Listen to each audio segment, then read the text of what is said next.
Como le platicábamos, ya se discute en diputados pues las minutas de lo que aprobaron los senadores del llamado Plan B de la reforma electoral del presidente. ¿Tenemos claridad respecto a qué fue lo que se aprobó? ¿Cuáles van a ser las consecuencias? ¿Cuál es la lectura que le podamos dar a todo esto? Yo les dejo el tema sobre la mesa a Raúl Frías Lucio, director editorial de Mega Noticias, y a Víctor Hugo Hernández, analista. Compañeros, muy buenas tardes y todo suyo el auditorio. Hola Marta, ¿cómo estás? Qué gusto saludarte. Buenas tardes, Víctor. Qué cochinero. Raúl. Qué cochinero, en serio. Bien decía por ahí que al que no le gusten cómo se hacen las salchichas y la política, lo mejor es no meterse a la cocina y no ver cómo se hace la política, mi querido Raúl, pero pues una lección más para todos en ese sentido, ¿no? Sí, Hasta este momento. Fíjate que, y todavía hemos hablado en los días pasados, de yo, y aquí lo comentamos muchas veces tú y yo siento que el INE, el Instituto Nacional Electoral, había que tocarlo para mejorarlo, para que las cosas funcionaran mejor.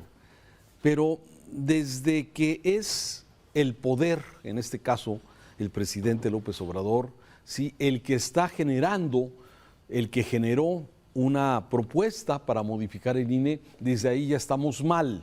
Porque normalmente, sí, todas las mejoras que se le han dado al INE toda la vida, sí, y al IFE anteriormente, porque venían de la oposición, venían de los defectos que se encontraban, de los procesos que se habían dado efectivamente.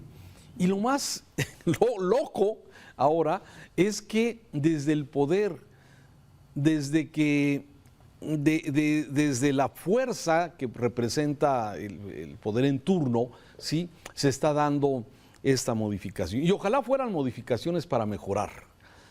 Pero todo lo que parece indicar, luego de 22 horas de sesión, donde los senadores discutieron, hablaron, se dijeron, se insultaron, sí, la verdad es que, a fin de cuentas, lo hemos dicho muchas veces, el problema de hoy es que no se escucha ni se ve, no se escucha a nadie, todos estamos ensimismados en nuestra propia narrativa y no escuchamos a los demás. Y en un parlamento, en un congreso, donde tendría que imperar el escuchar a los demás, qué piensa uno, qué piensa el otro, poder llegar a acuerdos, finalmente estamos viendo que no, simplemente observamos legisladores que a ojos cerrados, a oídos tapados, simplemente hacen lo que se les dicta desde el Palacio Nacional, y no hay forma de que las cosas puedan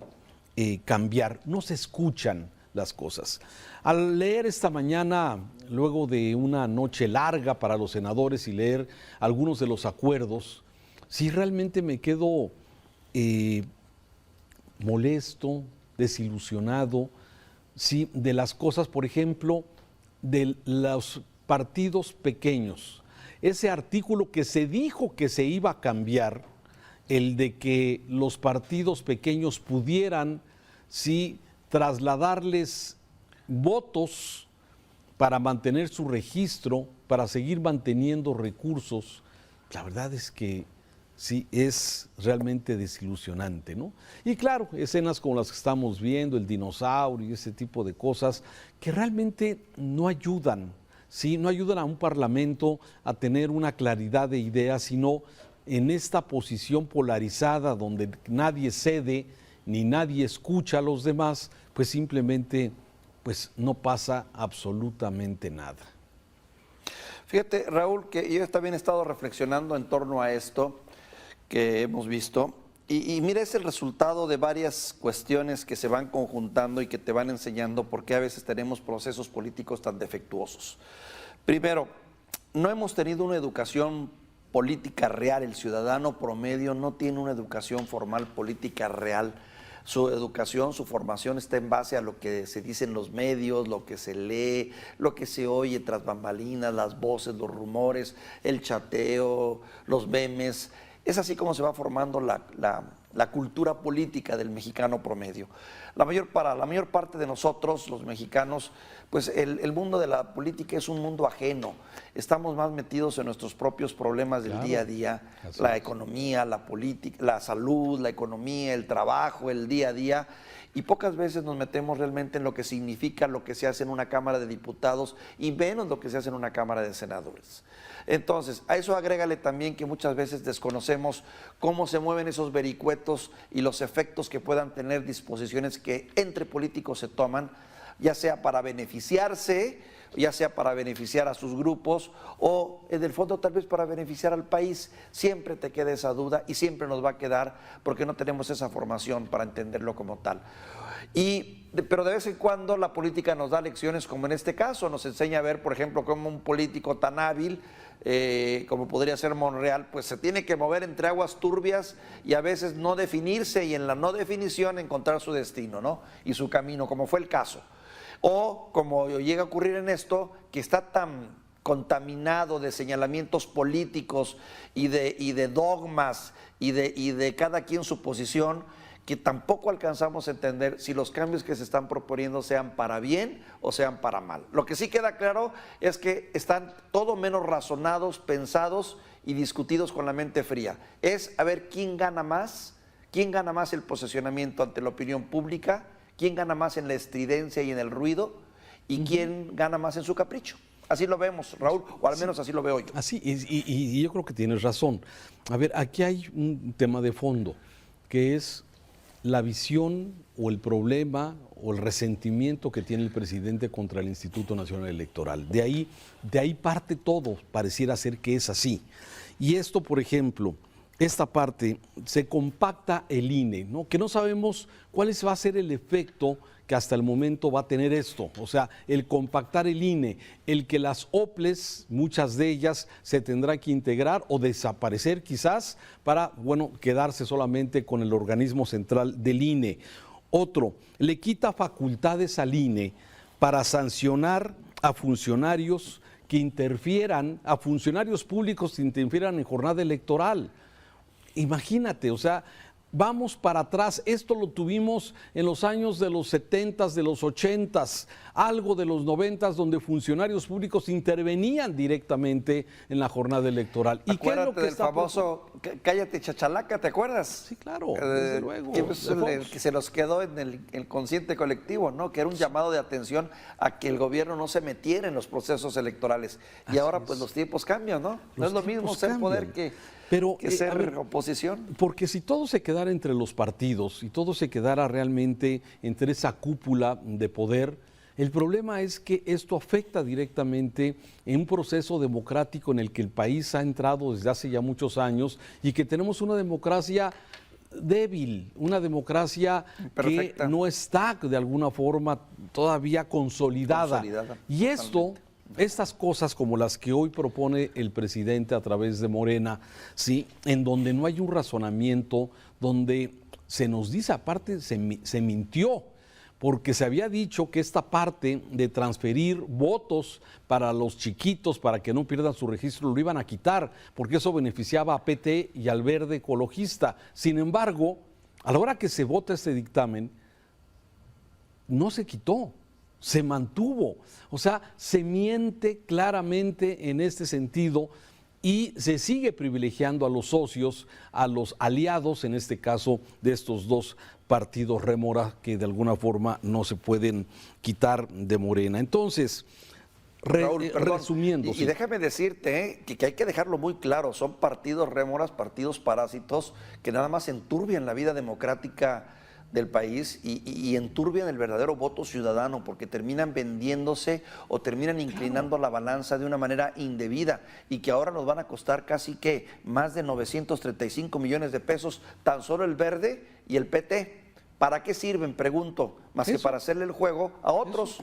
A eso, digo, sabemos perfectamente, el Partido Verde pues, es un partido que se ha vendido al mejor postor, no importa si es, o sea, no hay ideología. Tiene un nombre tan bonito, Partido Verde Ecologista, que vende también, pero todos sabemos que es un partido que se vende, que nació de una familia González y que se vende al mejor postor, al que mejor le convenga. Así es. Raúl, y que nos enseñó que el concepto partido político franquicia en este país es lo mismo.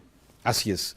Resumiendo, sí, ¿qué es lo que se ha aprobado hasta el momento? Seguramente va a haber muchos otros temas, que es este asunto y que fue calificado por muchos senadores de oposición como un golpe de Estado a fuego lento. A veces cuesta trabajo entender qué significa, o como lo dijo bien Dante Delgado, es un tema regresivo y dinosaurico, y mira quién lo dice, ¿sí? De alguna forma. Entonces, me parece que hay muchos elementos que sí están mermando y van a mermar el funcionamiento del INE, que es básicamente el objetivo que quería el presidente, mermarlo, debilitarlo, quizás desaparecerlo. En este caso, bueno, se compacta el INE.